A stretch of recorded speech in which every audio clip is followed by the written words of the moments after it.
Welcome to Conversations with CSG, the global talent podcast from CSG Talent.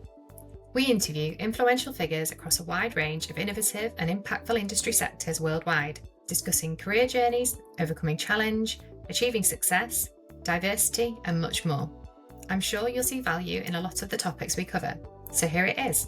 Hope you enjoy.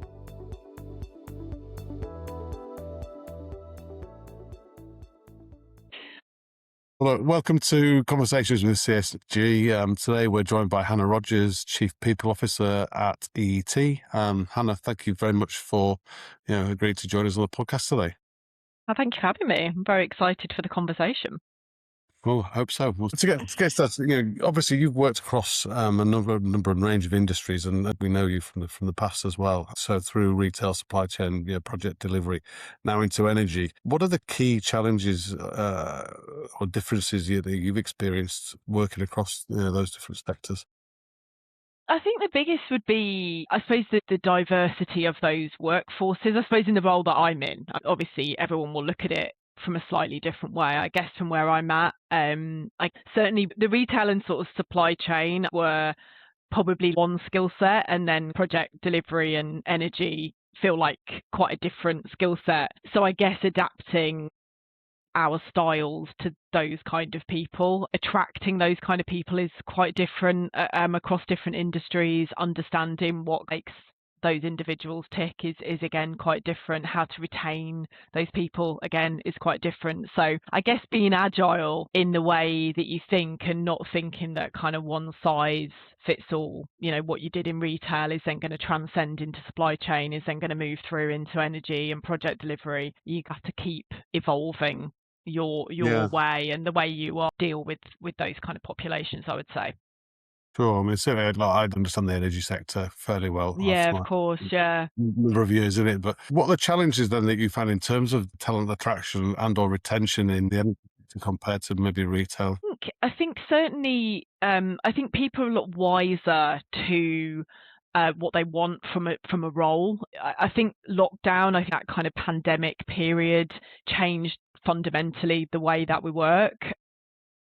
So I think that has then had a knock-on effect to that, I suppose, like COVID generation of people. Now we were around. Wouldn't want to guess on your age, but we were around quite a long time before the kind of COVID pandemic. So we understand working practices from then. I think then when you come to hire people either in that time or after that time, their expectations of a role are slightly different. The way they work, kind of hybrid working, was never really a thing pre-2020, and that then became a big thing. I think back in the day, I would say there was a lot more focus spent on staying with someone for many, many, many years, job-wise, and that was seen as being a real kind of feather in your cap if you'd worked for someone for 10, 15, 20 years. I wouldn't say that's as much of a thing now. I would say, certainly when I worked in project delivery, I worked for an American company, and they were actually quite, I would say, not as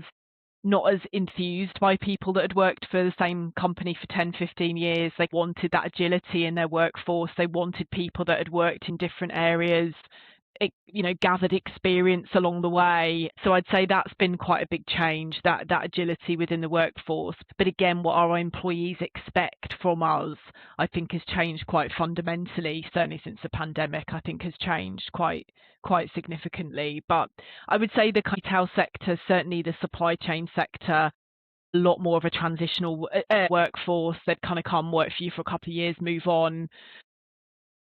I'd probably say the sector I'm in now, a lot more people that have been here a long, long time. It's very normal to meet people, certainly in the business that I work in, that have been working here for 20, 25, 30 years. I was going to say it's a really traditional industry. So really traditional, and like their fathers worked here before them. Their kids work here. We've got people whose dad still works here. They work here. Their kids are apprentices here. So there's that real kind of family feel that's kind of worked through the population.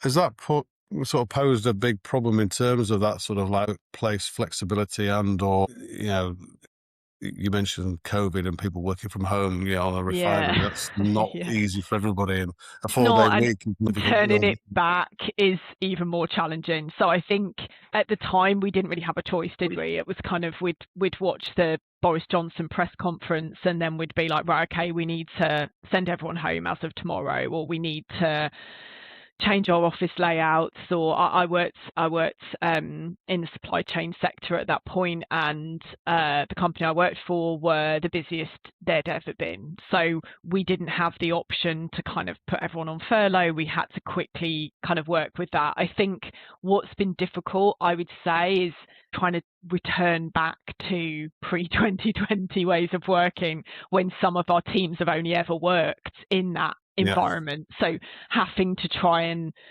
turn it back and have the rationale as to why potentially it's more important for us all to be back in the office when some individuals have only ever worked in that kind of hybrid working. Certainly in the previous company I worked for was incredibly difficult because they were able to demonstrate that they can work from home, and then for us to turn around and say, well, actually we want you in, we want you to collaborate more, it's a better way of working and getting the job done. I would say for across the board, certainly within my HR communities that I operate in, has been a huge challenge to try and justify why we need that.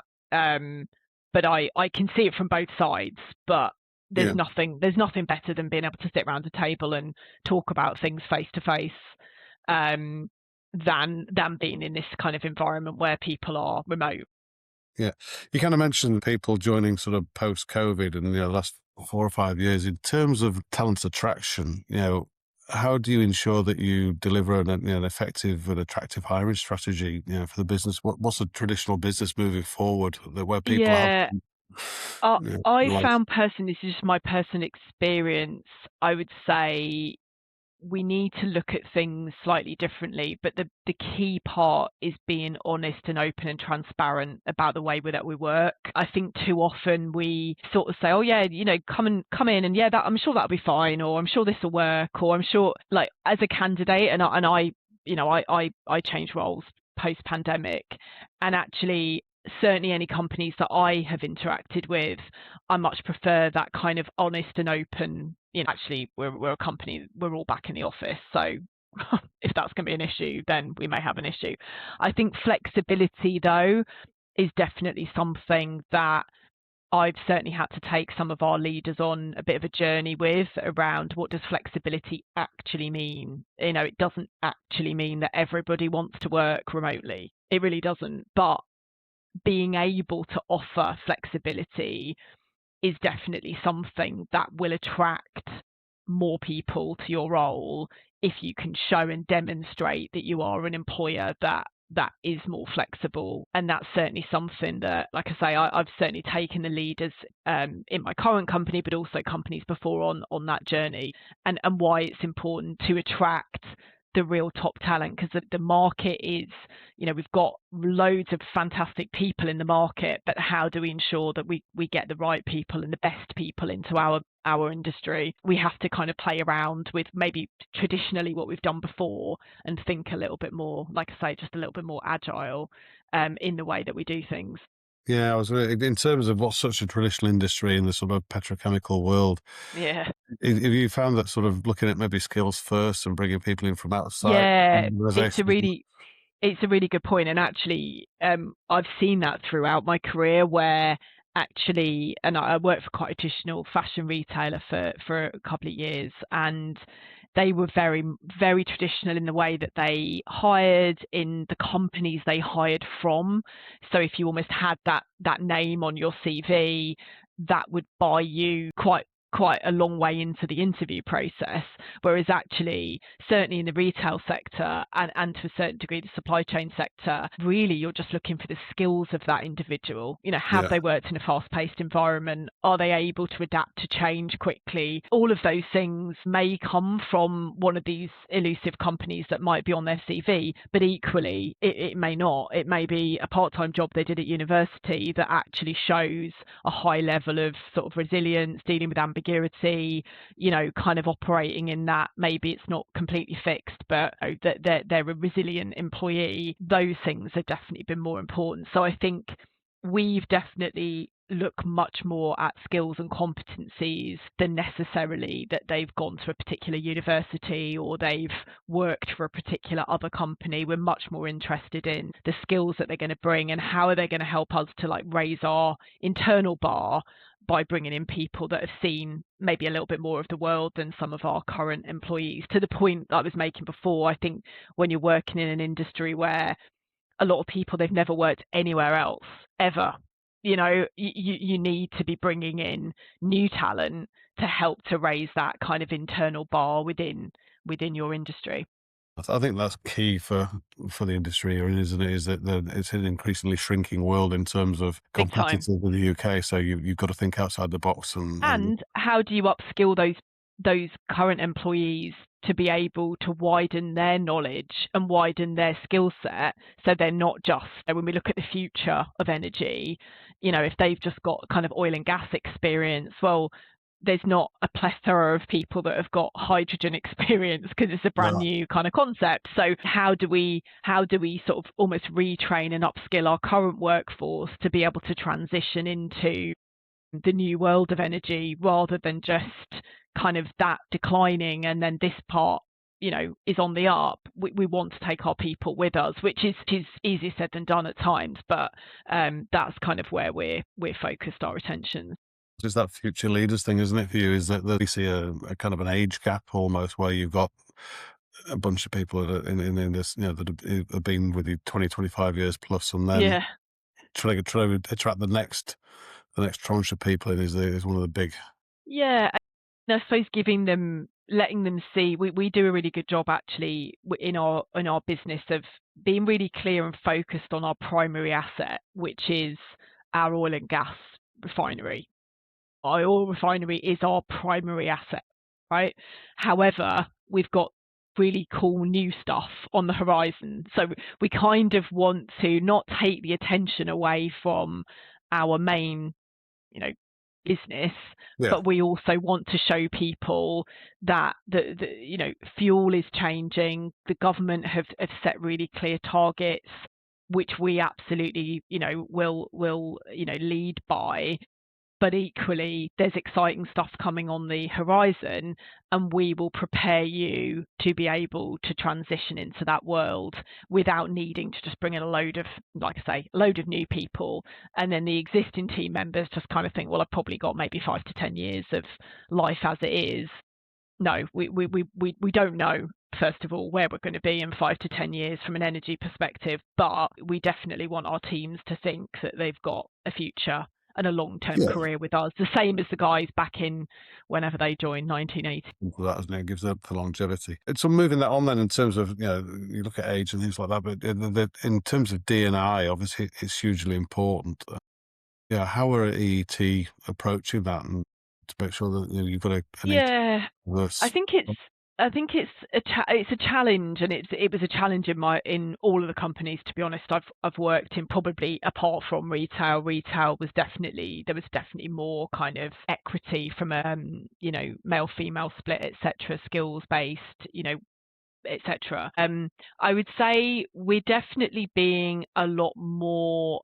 We're thinking a lot more about attracting the best people, but how do we make what we do relatable to a female, just as relatable to a female apprentice as it is to a male apprentice? How do I feel like there's people like me that work here? We do a lot of work with external companies on female leadership programs, etc. We're working a lot more on kind of mentorship programs on site to, I suppose, be that that arm around the shoulders of everybody. It's not just a male-female thing, but we equally are aware that people are they want to work places that have people like them working there, and they want that to be authentic in the way we do it. We know that our industry is male dominated. We know that. We're not going to pretend that it's not, and we're not going to be disingenuous with what we show, but we also have a really high level, certainly in the apprentice and graduate pool, a really high level of superb female talent coming through. So we try and showcase these individuals. We try and, like I say, keep it authentic, authentic, but ensure that those people are kind of front and center of what we're doing. So if somebody's trying to weigh up whether Essar is the right place to come versus somewhere else, they can see a long-term future with us. Similarly, we are setting some really clear goals around female representation at the higher levels, so ensuring that we have got representation at the kind of C-suite level, director level, board level. That's something that we've set as a goal for this year, which we're really focused on getting to that point. But again, doing it authentically, not it as a tick in the box exercise, which I've seen quite a lot before, where it's just been like, we need a woman on the board because we need to tick a box, rather than that's the right person to have as a representative and understands our business to the same degree as anyone else at that table. Yeah, and then they've got to be seen to be sat there for the next level of talent coming through to say, look, this is where I can get, and this is a career for the next 15, 20 years or whatever they're looking at. Absolutely different stages of my life. I know that was something in previous companies that I've worked for, that I think attracting the graduate level was never an issue. Yeah. It was more that person that maybe joined us at 21, 22, still seeing as they got into their 30s and maybe thought about expanding a family or starting a family or relocating, that the job would sort of move with them, rather than that at that point then they would have to then look for something else because our company didn't provide the flexibility, the opportunities. Maybe it's part-time working, maybe it's job share, shared parental leave, all of these other initiatives that we have. It's really important that we're sort of seeing that person on their whole life cycle with us, rather than just let's get them in and kind of, that wasn't the issue. It was more retaining them as they kind of went through different stages of their life. Okay. Do you find that you've had to change things like employer brand and your EVP proposition as a core part of that attraction and retention? Yeah, I think we've really tried to. I'm a huge fan, and I always have been, in testimonials kind of thing. I'm always attracted to a company where sort of on their careers page they've got kind of more real people talking about what it's like to work here, and I do a lot of looking at kind of what other companies are doing in that space. And certainly where I see a company's been quite transparent about what it's like to work there through the eyes of people on the ground, if you like, that's always something that I think sets people apart. And we've definitely, our comms team have done a fantastic job in kind of bringing that messaging to our socials, I guess, but also in our internal branding. So posters around the site, I guess, around the site, really shows that kind of marked change. We're really focusing on our younger talent, which are our future. We have a fantastic apprenticeship and graduate training scheme, which has continued to just grow and grow, and will continue to grow into this September when we take on our next cohort. And those schemes are just growing in popularity. So again, we want to ensure that those individuals are representative when you're walking around the site. It's not just that we do that on LinkedIn, but then actually when you're working here, there's two things don't correlate. It all runs through. Have you found that's been a real challenge then for you? Because I mean, in what is such a traditional industry with a lot of guys my age and older, those sort of things, and getting that out there.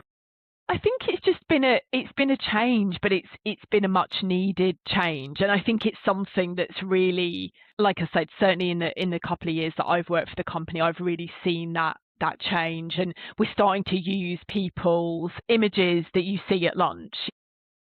Sometimes you work for companies and you see these people and you think, do they actually work here, or have we just employed a couple of models for an advertising campaign? And you don't. You see these people around because they're our employees, and all of those things, they're a big change to what we've done previously, I'm sure. Certainly in my time that I've been here, this is all I see. But I'm sure prior to that, it probably has felt highly male dominated.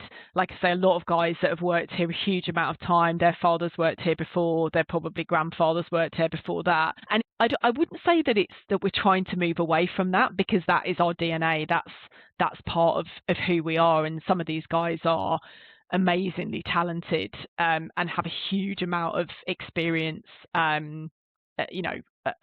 our disposal, if you like. But it's really nice to see the kind of newer people coming through and how those operators fit in with our day-to-day operation is really great to see. And like I say, it feels really authentic. It doesn't kind of feel like it's again we've just done a photo shoot somewhere with a load of people in our branded t-shirts, but actually they're nobody that we recognise or anyone that we know.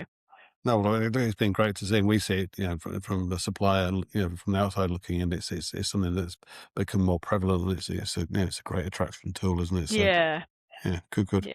All right, I suppose really my last question would be really, in terms of you yourself and your career progression from your early days in HR through to where you find yourself now. What's that kind of one most valuable bit of advice that you've been given that this helps you accelerate to where you are now?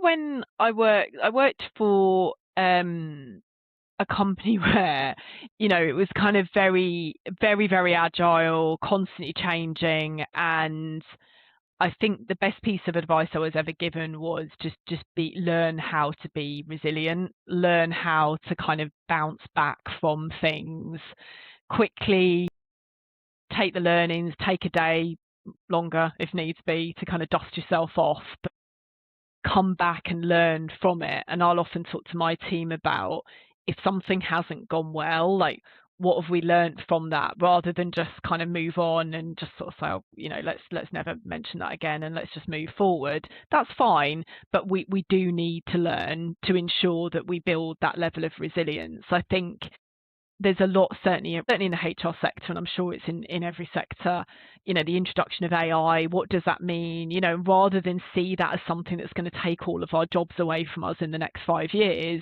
how can we actually use some of these tools more effectively? So how do we prioritize the fact that hopefully a business will always need me, but how can I use some of these how do we automate our processes? How do we use AI in what we're doing, but not see that as a threat, but actually see that as a way to move forward? So the best leaders I've worked with, the best team members that I have working for me are the most resilient. They kind of dust themselves off. Like I say, sometimes it might take you a couple of days to be able to do that, but to be able to kind of show resilience, show grit, show that kind of can-do attitude is, I think, what's certainly helped me in my career. I've definitely had some times where maybe I've kind of thought, I don't know whether this particular companies have been for me, but it's just, okay, turn it around a bit and thinking, okay, well, what can I bring?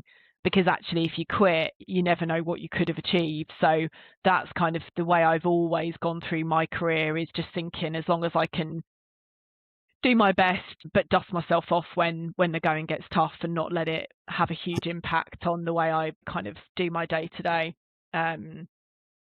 is always the best way.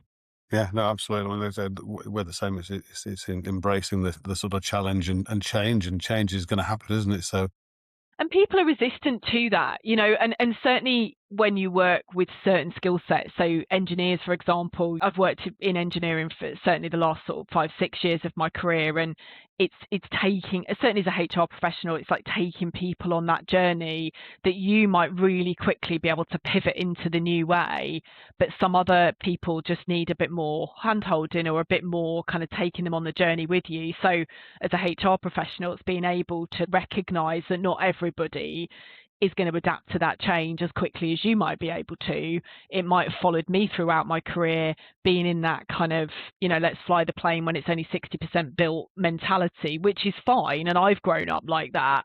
But a lot of other people need it to be like 110% built and everything. yeah. Signed off, everything's been done as per process. We're a lot used to being a bit more tactical, kind of jumping in, rolling our sleeves up, getting involved. Sometimes the people that you partner with aren't necessarily from that school of thought, so you do need to do a bit more work with them on that process, because like I say, it's not for everybody. Well, I think that's good advice to anybody, isn't it? So, perfect. Well, look, thank you very much for joining me. Thank you. It's been really nice to chat. Your thoughts and insight, and we'll speak soon, I'm sure. Anyway, but it's been great having a chat. Thanks a lot, Mike. Appreciate your time. That was Conversations with CSG. I'm sure many professionals will relate and see value in the insights shared. Stay tuned for further insights from industry-leading professionals on our podcast, Conversations with CSG. Thanks for listening.